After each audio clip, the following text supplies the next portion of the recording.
오늘 우리 데살로니가후서 3장 11절 말씀을 함께 보도록 하겠습니다. 함께 봅니다.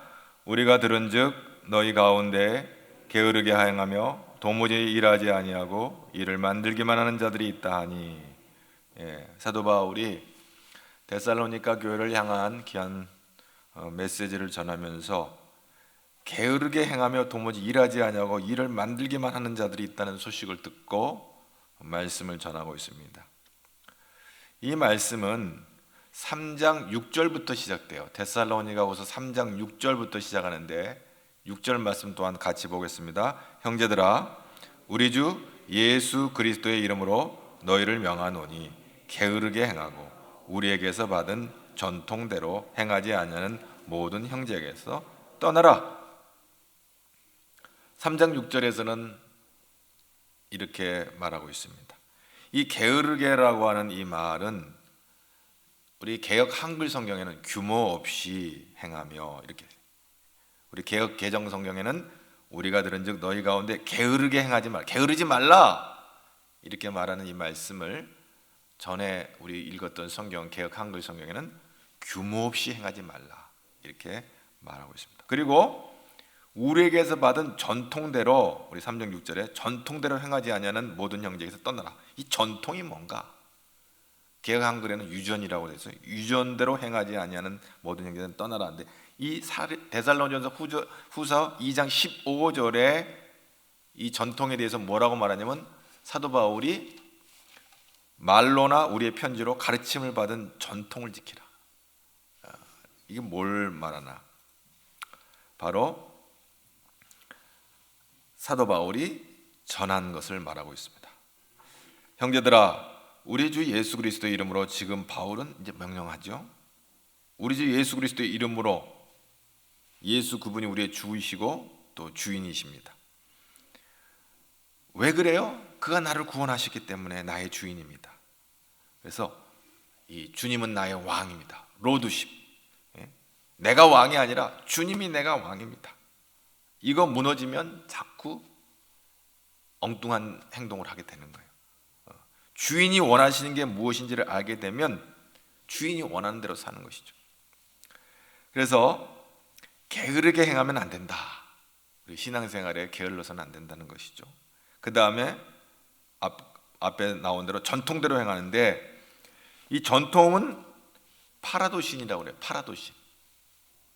원래 넘겨준다, 넘겨줌, 내어줌, 양도, 이제 명사로 쓸 때 이 파라도신, 선생님이 학생들에게 지식을 넘겨주는 거예요. 그 파라도신, 어떤 교훈을 전달해 주는 거, 이거를 파라도신, 이걸 우리 개역 개정 성경에는 전통이라 이렇게 했어요. 사도 바울은 주 예수께 받은 것이라 그랬어요. 주 예수께. 고린도전서 11장 23절에 주 예수께 뭘 받았느냐? 고린도전서 11장 23절에 보면 내가 너희에게 전한 것은 주께 받은 것이다. 복음을 말하는 거겠죠.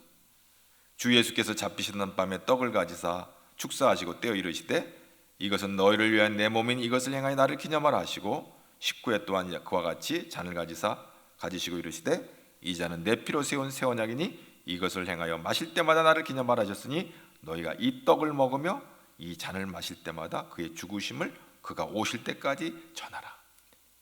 십자가의 신앙, 또 다시 부활하신 이 부활 신앙, 그리고 다시 주님 오실 거다, 오실 때까지 전하는 이 재림 신앙, 바로 예수님께서 날 위해서 죽으셔서 십자가에서 날 구원하신 이 복음, 이것을 사도 바울이 받은 거예요. 이것을 너에게 전하는 거, 이게 전통이다 하는 거죠. 전통.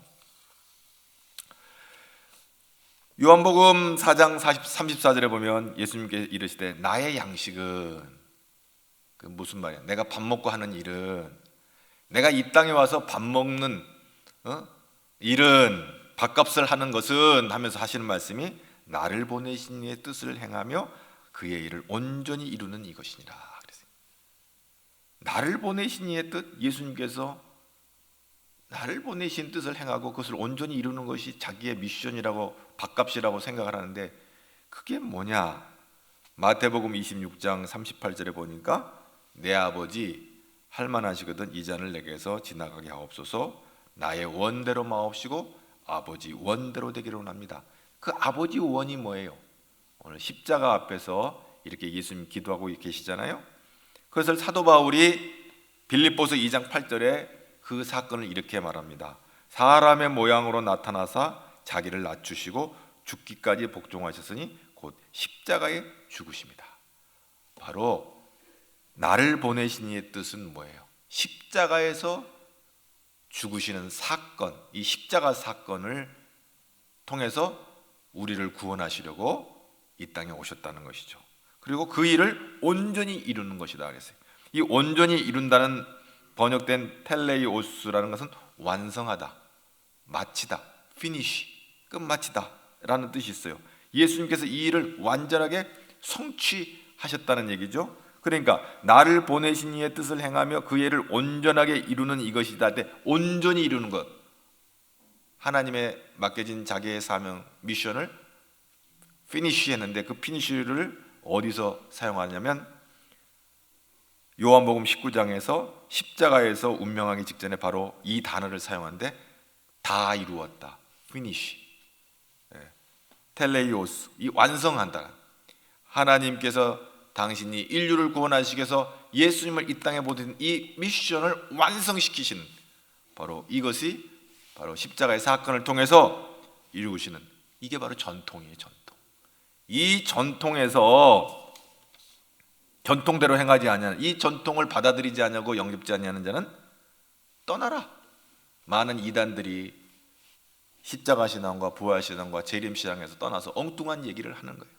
예수가 왕 되심을 거부하고 내가 왕 돼서, 교주가 왕이 돼서 엉뚱 소리 하는 이단 사설들이 얼마나 많은지 말로 할 수 없어요. 오늘 예수님이 날 구원하시기 위해서 십자가 지시고 나를 구원하시기 위해서 우리의 그 놀라운 이 구원을 십자가상에서 이룬 줄로 믿습니다. 저와 여러분을 구원하기 위해서 십자가에서 몸 찢기시고 피 흘리신 것을, 떡과 잔을 그것으로 기념하여 우리에게 주님 오실 때까지 기억하고 기념하라 하시는 거예요. 그래서 오늘 말씀에 우리 주 예수 그리스도 이름으로 너희를 명하노니 게으르게 행하고 규모 없이 행하고 우리에게서 받은 전통대로 행하지 아니한 모든 형제에서 떠나라. 자, 규모 있게 산다고 하는 것은 두 가지 문제를 말해요. 하나는 우선권의 문제고 다른 하나는 균형의 문제. 무엇이 가장 중요하냐, 그리고 그 다음 어떻게 균형 있게 사느냐, 이것이죠. 공부가 가장 중요한 학생은 공부만 하면 됩니까? 밥도 잘 먹어야 돼요. 적당히 수면도 취해야 돼요. 몸 관리를 잘해야 돼요. 24시간 앉아서 공부만 한다고 해가지고 좋은 성적이 나오는 거 아니에요. 자기 몸을 잘 관리하고 균형 있게 이렇게 몸 관리하면서 공부를 해야 효과적인 성적이 나오게 되는 것이죠. 어떤 사람은 그래요. 사업이 중요하니까 교회 일은 늙어서 한다. 먹고 사는 게 바쁘니까 내가 교회 일은 늙어서 한다. 늙어서 열심히 하겠다. 이것도 규모와 거리 먼 얘기예요. 하나님 앞에 먼저 기도하고 그 다음에 우리의 일을 감당하는 거예요. 기도한다고 하루 종일 기도만 할 수는 없을 거예요.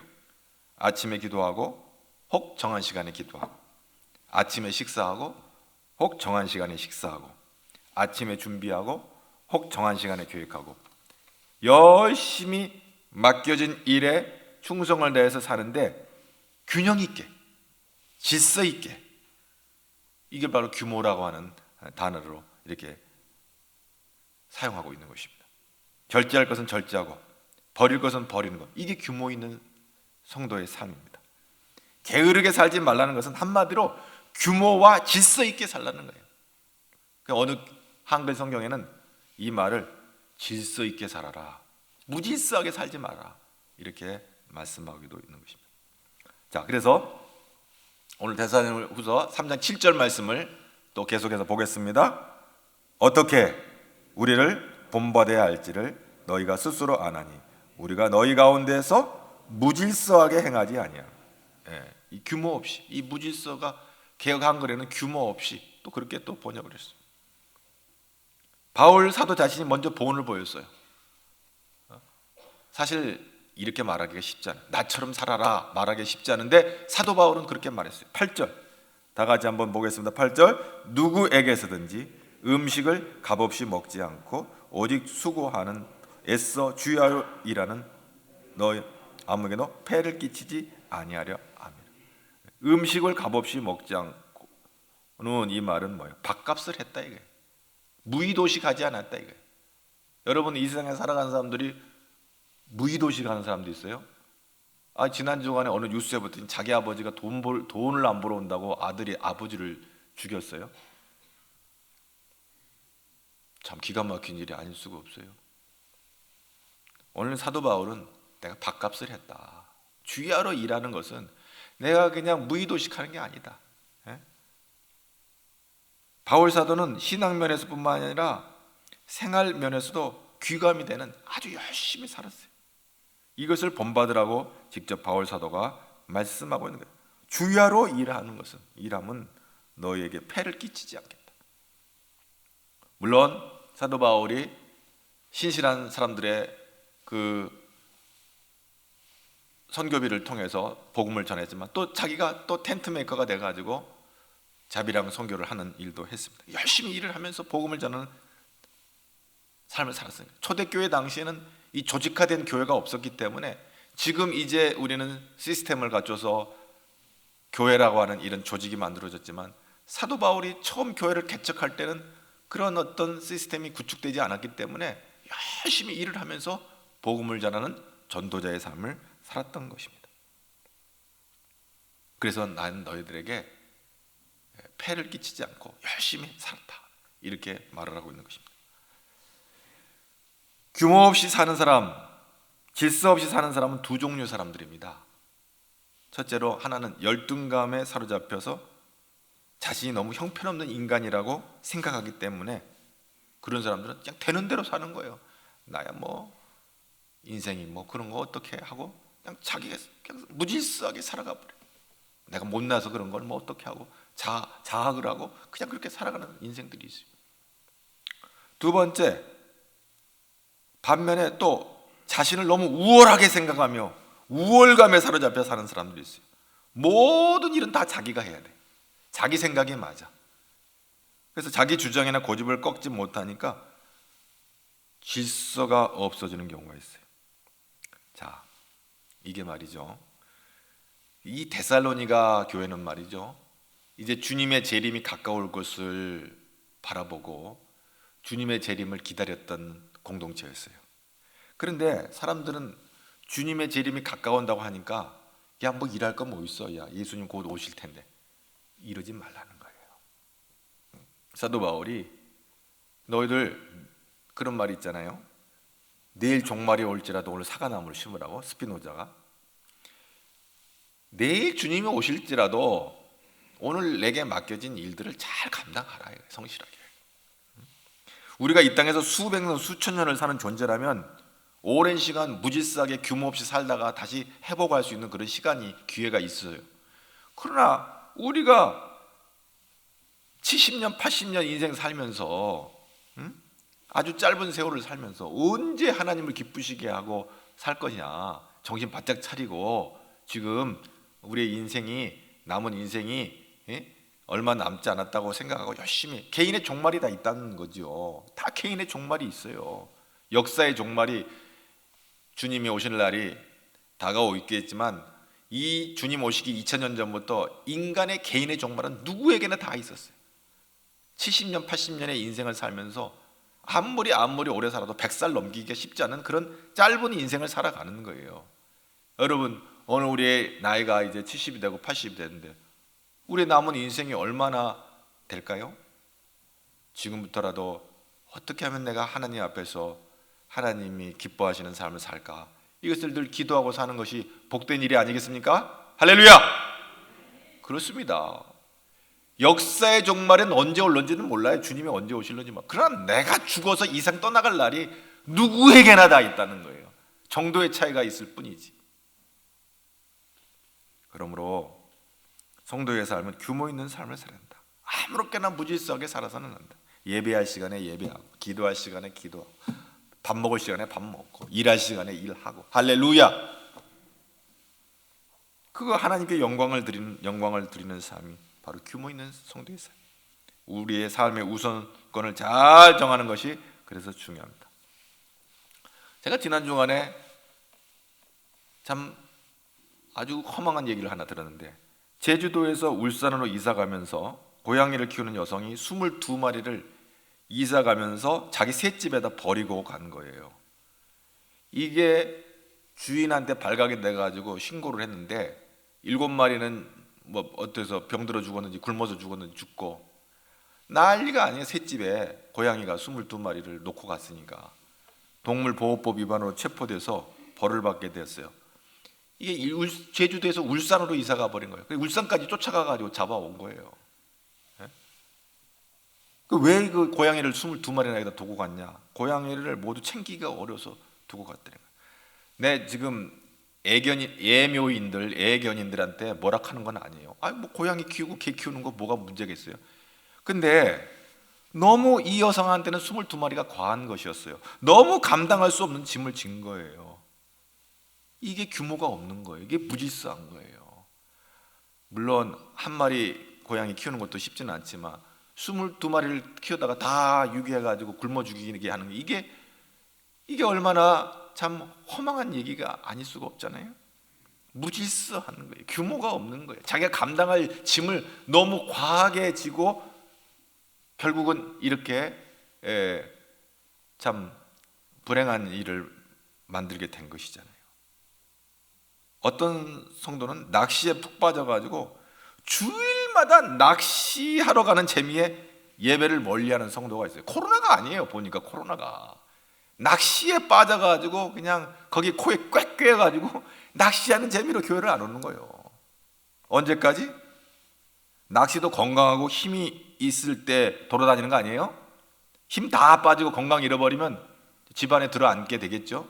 그러면 교회도 못 오는 거예요. 오고 싶어도 내 몸이 뭐 걸어 다니고 건강해야 교회로 오는 거지.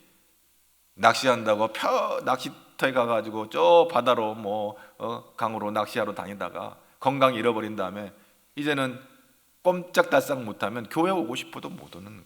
규모 없이 질서 없이 살게 되면 이렇게 되는 거예요. 데살로니가후서 3장 10절 말씀 오늘 다 같이 한번 또 읽어보겠습니다. 우리가 너희와 함께 있을 때 너희에게 명하기를 누구든지 일하기 싫어하거든 먹지도 말게 하라. 누구든지 일하기 싫으면 먹지도 말라. 데살로니가 성도들이 예수님을 믿고 나니까 굉장한 핍박이 있었어요. 그러니까 얼마나 예수 믿는 일이 어려운지 몰라요. 그런데 그 사람들이 생각을 하기는 데살로니가 성도들이 예수님이 오신다는 거예요. 그러니까 예수님 곧 오실 줄 알았어요. 2000년 전에 예수님 오신다고 하니까 앞에서 내가 말씀드렸지만 일할 게 뭐 있어. 그냥 예수님 오신다 하루 종일 기도하지 말씀 보고 찬송하고. 예수님이 오실 거라는 생각에 생업을 감당하는데 게을렀어요. 다시 한번 얘기하지만 사도 바울이 그 모습을 보면서 그러면 안 된다. 예수님이 내일 오시더라도 오늘 열심히 일을 해야 된다.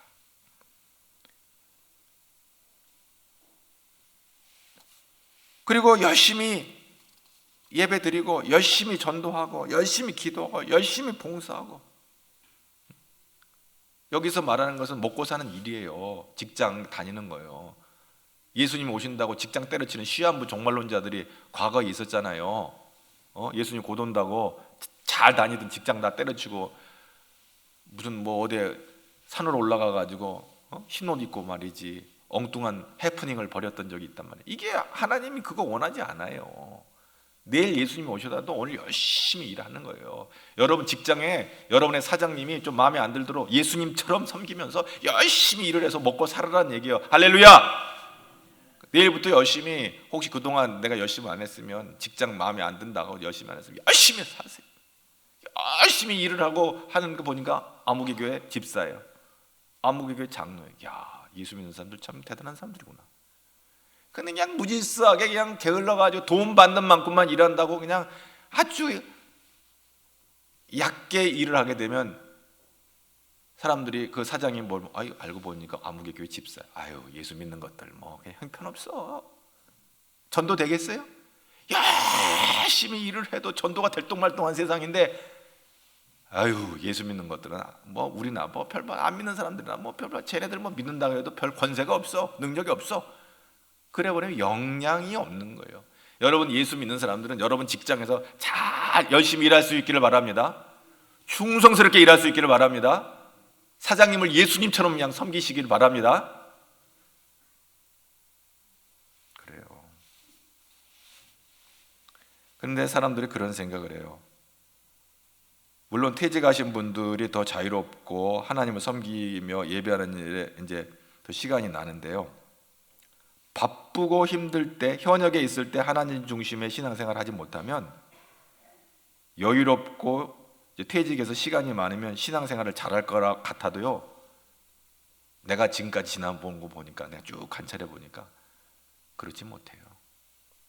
현업에 있을 때 바쁘다는 핑계로 신앙생활 게을리했던 사람들이 신앙생활에 좋은 습관이 몸에 배이지 않으면 아무리 시간이 많이 주어져도 그 시간을 엉뚱한 데다 허비하고 낭비하는 경우가 많아요. 생각 같아서는 하나님 앞에 나와서 퇴직하면 열심히 예배도 잘 드리고 기도도 열심히 하고 할 것 같아도 쉽지 않아요.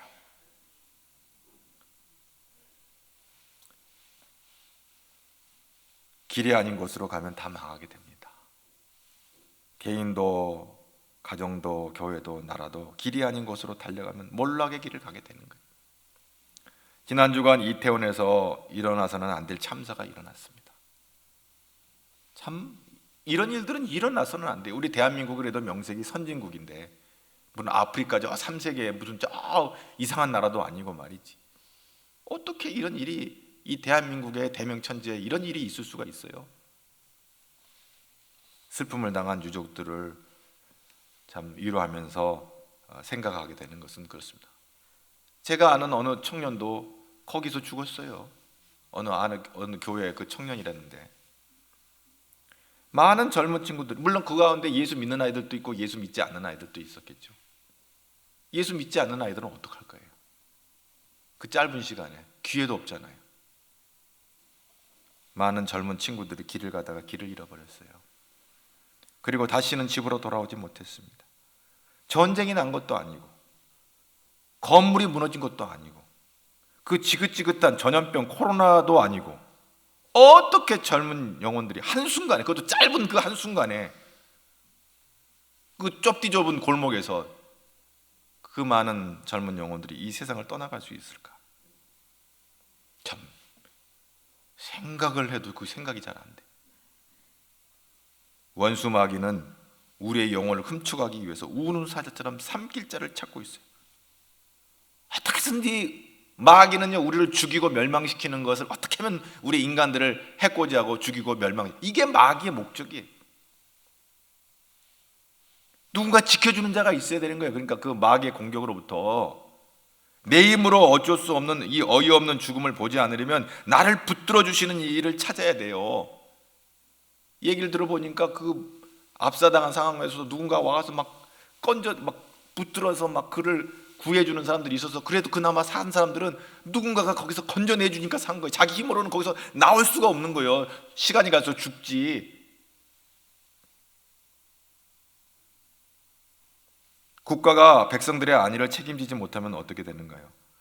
지금 지난 한 달 동안 우리가 새벽기도에 에레미야를 묵상하고 있는데 그 에레미야를 통해서 깨닫는 것은 나라가 망하는 거예요. 허망한 우상과 귀신 노름에 남왕국 유다가 여지없이 무너져 내리는 거예요. 왕과 고관들이 정신을 못 차리고 백성들을 잘 이끌지 못하고 정신을 팔려가지고 헛된 신을 섬기는 거예요. 탐욕의 신, 거짓의 신, 무력의 신, 풍요의 신, 쾌락의 신. 평화롭다 평화롭다 아무 문제 없어. 에레미야는 이러면 우리나라 망한다. 눈물로 에레미야서에서는 에레미야가 눈물로 우리나라 이러면 망한다. 근데 고관 대작들은 말이지 신경도 안 써. 그리고 그들의 힘이 될 것이라고 여긴 애굽을 의지하는 거예요. 친애굽 정책. 여호와긴 그 다음에 시드기야까지 이어지는 이들이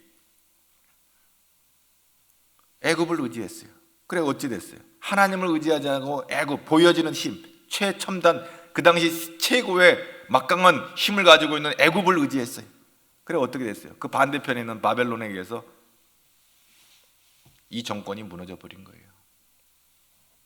여호와긴 왕은 바벨론 그 2차 침공 때 37년 끌려가서 37년 동안 감옥에서 나라 잃은 서름을 머리에 이고 살았어요. 아니 왕으로 태어난 사람이 37년 동안 감옥에 있으니 얼마나 원통 분통 했겠어요? 그게 우상을 섬기고 귀신을 섬기는 악을 행한 행위에 그리고 백성들을 잘 살피지 못한 그 책임으로 37년 동안 바벨론에 가가지고 감옥살이 한 거예요. 그리고 시드기야 왕, 그 아들 시드기야 왕은 눈이 뽑히고 이방 나라 바벨론에 끌려가 허망한 죽음을 맞게 되는 거예요. 형제의 나라 북왕국 이스라엘이 망하는 것을 보고도 더하면 더했지 덜하지 않았던 택한 백성으로 자부했던 남왕국 유다가 우리는 하나님 택한 백성이야, 평화로워, 하나님이 지켜주실 거야, 엉뚱짓 하면서 그 많은 세월을 허송하고 멸망의 길을 노래 부르면서 걸어갔어요. 죽을 때까지 죽을 줄 모르고 살아가는 인생들을 향한 에레미야의 눈물이 바로 이 에레미야서에 담겨져 있어요. 읽어보시면 알게 돼요. 우리나라의 고질적인 문제가 단순히 진보와 보수의 문제가 아닙니다. 어느 쪽이든지 하나님 편에 서지 않으면 멸망당할 수밖에 없어요. 예수 편에 서야 돼요.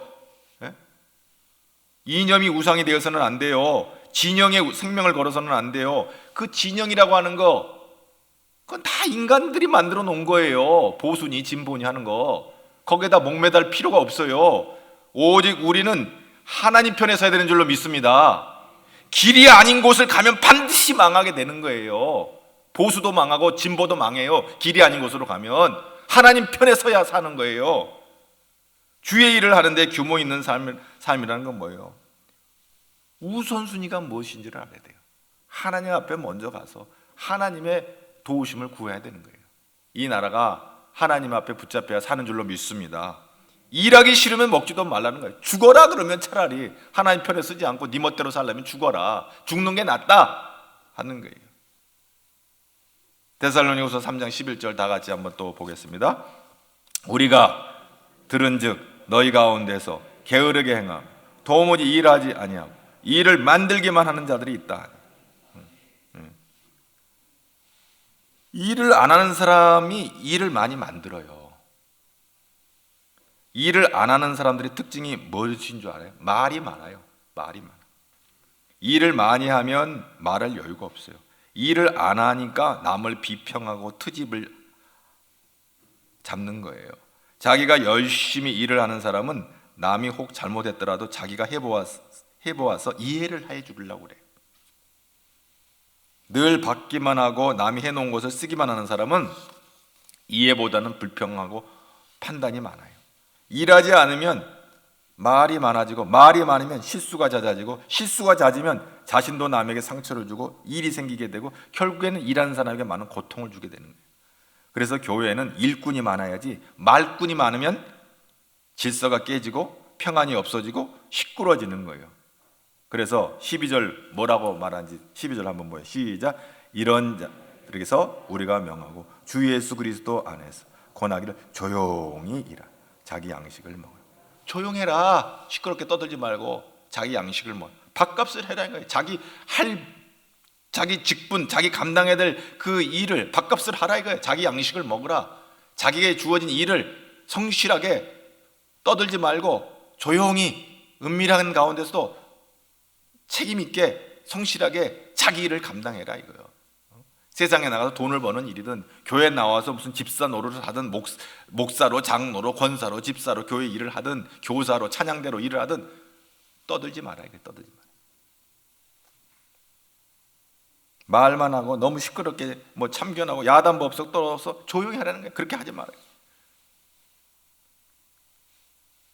예배소 4장 28절에 보면 도둑질하는 자는 다시 도둑질하지 말고 돌이켜 가난한 자에게 구제할 수 있도록 자기 손으로 수고하여 선한 일을 하라.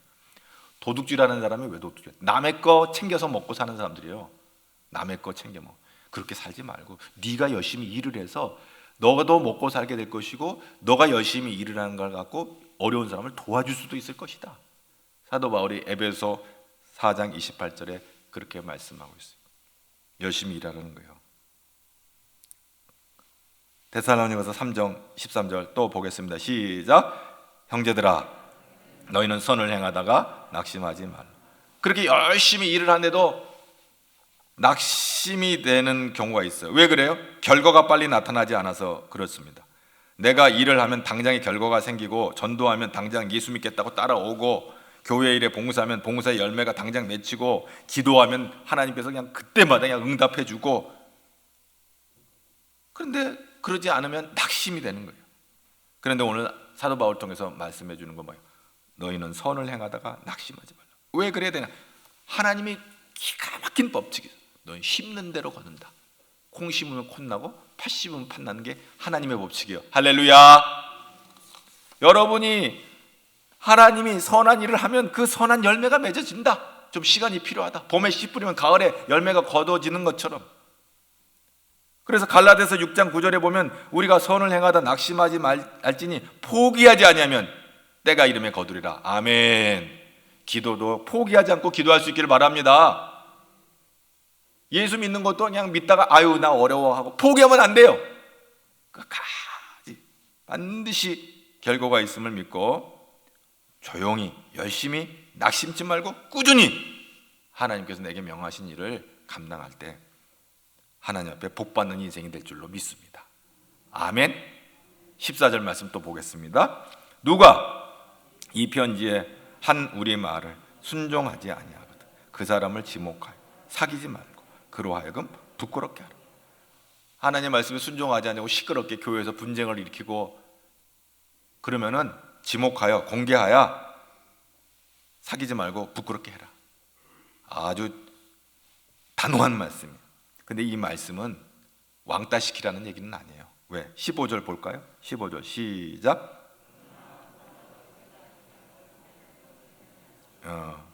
그 사람과 친해지고 교제하는 것은 그 사람의 생각이나 사상을 같이 공유하는 거거든요.